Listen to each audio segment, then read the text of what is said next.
Исәнмесез, эфирда яңалыклар чыгарылышы, студияда Лилия Гайтсина алга таба кайбер темалар турында кыскача. Зыян күрүчеләр хастаханәгә шикләнүче судка, шәһәр судында фатирга ут төртүдә шикләнелгән хатын-кызга шик кую чарасын сайладылар. Гомерен буе истә калдырачакмы Наил Мәхдиев Лисичанскида күргәннәре белән уртаклашты.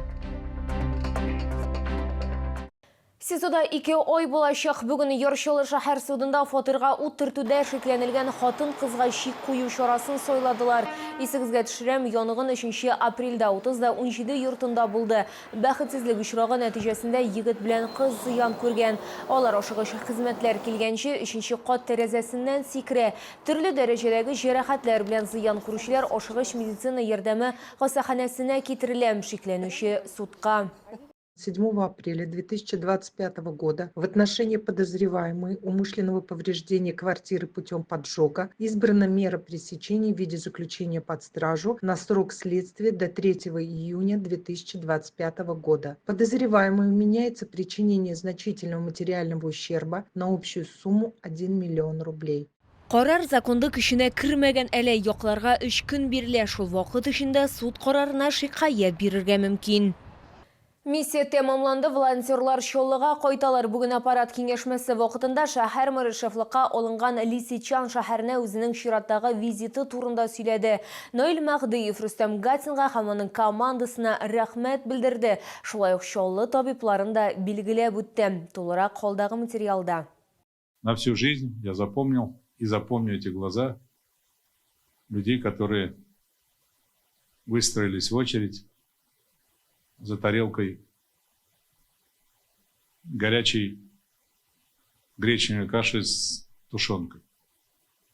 И это в 21 веке. Мы это видели только в фильмах.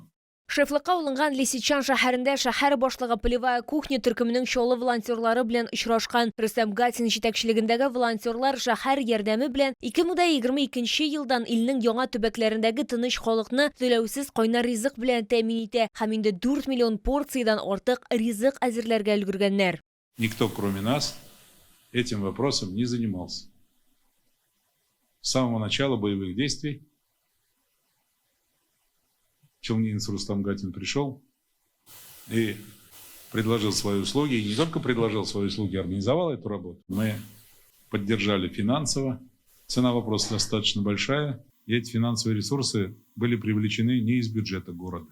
Мы их нашли в городе за счет доброго отношения и содействия наших руководителей предприятий и организаций. Шәһәр башлыгы билгеләп үткәнчә, хәзерге вакытта Лисичанскида тыныч тормыш урнаша. Шуңа күрә кыр кухнясы үз эшен тәмамлый. Моннан тыш шефлыкка алынган шәһәрдә җәмәгать транспорты эше яңартыла, социаль инфраструктура, коммуналь хуҗалык объектлары торгызыла. Урында Челны водоканал коллективы эшли. Шулай ук шәһәр мэры Лисичанск кешесеннән ашыгыч медицина ярдәме хастаханәсенең кардиохирургларына рәхмәт сүзләрен җиткерде. Алар аның йөрәгенә операция ясаганнар.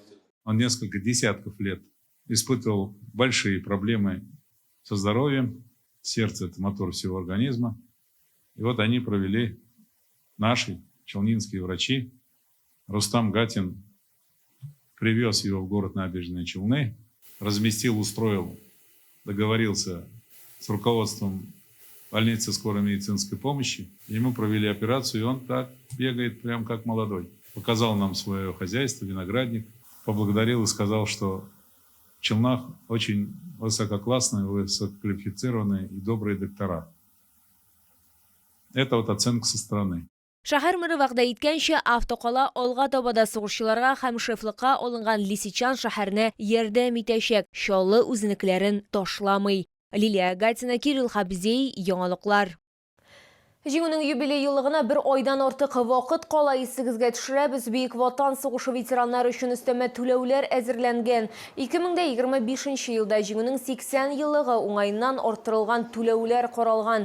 Инвалидлар һәм сугыш ветераннары, бәлик булмаган нацист концлагерьлары, төртмә һәм гетто тоткыннары, сугышта һәлак булганнарның тол хатыннары яки тол калган ир-атлар, шулай ук блокадалы Ленинградта яшәүче, камалган Севастопольдә яшәүче һәм камалы Алыштагы Сталинградта яшәүче билгеләре белән бүләкләнгән затлар 80 000 сум акча алачак. Шулай ук тыл хезмәтчәннәренә һәм элекеге бәлик булган фашизм тотканнарына 55 000 сум күләмендә түләү бирелә һәм моның белән генә шикләнелми.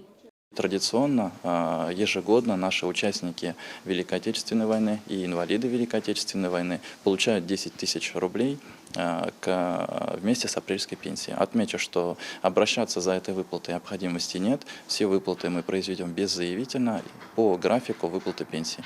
Барлык сораулар буенча сез үзегезнең экраннарда күргән контакт үзәкнең бердәм телефонына мөрәҗәгать итәргә мөмкин.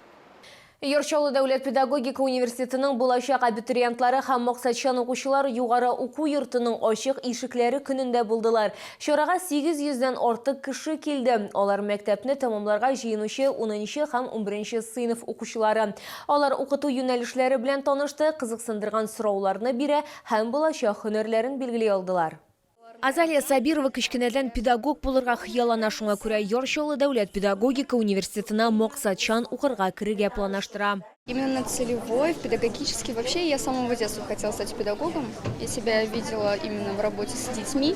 Я люблю детей, хочу как-то им помочь, хочу их направлять в будущем. Я иду, направленность у меня география, факультет историко-географический. Люблю географию, поэтому хочу изучать географию и учить географию. Шолы педагогика университетына 5 юнәлеш буенча укырга керергә була: математика, информатика һәм сәнгать факультеты, физик, культура һәм спорт, педагогика һәм психология факультеты, филология һәм тарих, география факультеты. Я бы хотел поступить на факультет истории, потому что мне нравится ездить на разные раскопки, узнавать что-то новое, которое было связано до нашей эры. Сюда я пришла вместе со своим классом, чтобы посмотреть и узнать, каким образом сюда можно поступить. Я собираюсь сдавать русский язык и литературу, поэтому хотела бы сюда поступить, чтобы быть учителем по русскому языку и литературе. Быел бюджет урыннары квотасы кысаларында максатчан укырга килүчеләр керергә мөмкин. Бу аларга алга таба үзләре сайлаган мәктәпләргә эшкә урнашырга мөмкинлек бирә. Здесь немножко другой формат поступления, у них отдельный конкурс. То есть в рамках квоты бюджетных мест могут поступать целевики, у них будет своя стипендия, в том числе республиканская, до 15 000. Более того, целевики мы приоритетно направляем на практику именно в те школы, откуда они целевиками идут. Яңа уку елында 5 факультетка 800 бюджет урынына абитуриентлар җыялар. Лилия Гатина, Яна Вальдю, Кирилл Хабзей, яңалыклар.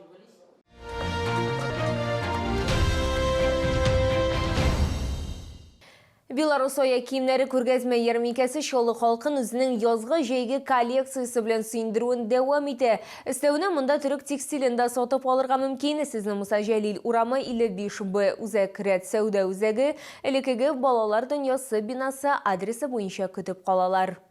Проблемалы аяклар чыгып торган сөякләр яки киң табанлылар өчен шишелеш бар Беларусида җитештерелгән аяк киеме. Өстәвенә хәзер күргәзмәдә ир-атлар өчен дә, хатын-кызлар өчен дә язгы һәм җәйге коллекция, туфлиләре һәм ботинкалары күп. Данные туфли очень комфортные, подходят на любую полноту ноги и на такие проблемы, как выпирающая косточка, деформации пальцев. Обувь имеет красивую перфорацию по всей поверхности, значит вашим ножкам не будет жарко. Стелька анатомическая, подошва выполнена из качественного каучука, что дает амортизацию при ходьбе, снимая нагрузку на суставы. Төрек текстиле турында да онытырга ярамый. Урын җир комплектлары, мендәрләр һәм юрганнар, искиткеч сыйфатлы плетлар. Хорошего качества, за практичность берем. Я никогда не была на белорусской ярмарке, но мне очень понравилось.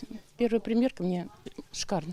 Беларусь аяк киемнәрен һәм текстильне Муса Җәлил урамы 55Б үзәк рәт сәүдә үзәге элекеге балалар дөньясы бинасы адресы буенча сатып алырга була.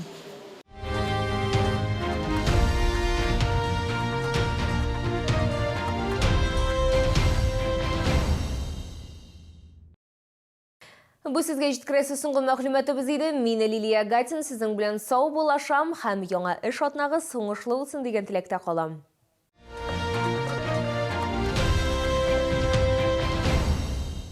Яйцо куриное 10 штук, 39,90. Это победа! Только с 7 по 18 апреля выставка-продажа саженцев плодово-ягодных культур от Новосибирского плодопитомника. В широком ассортименте новые сорта яблони, сливы, груши, малины. Ждем вас в ВЦ «Экспокама».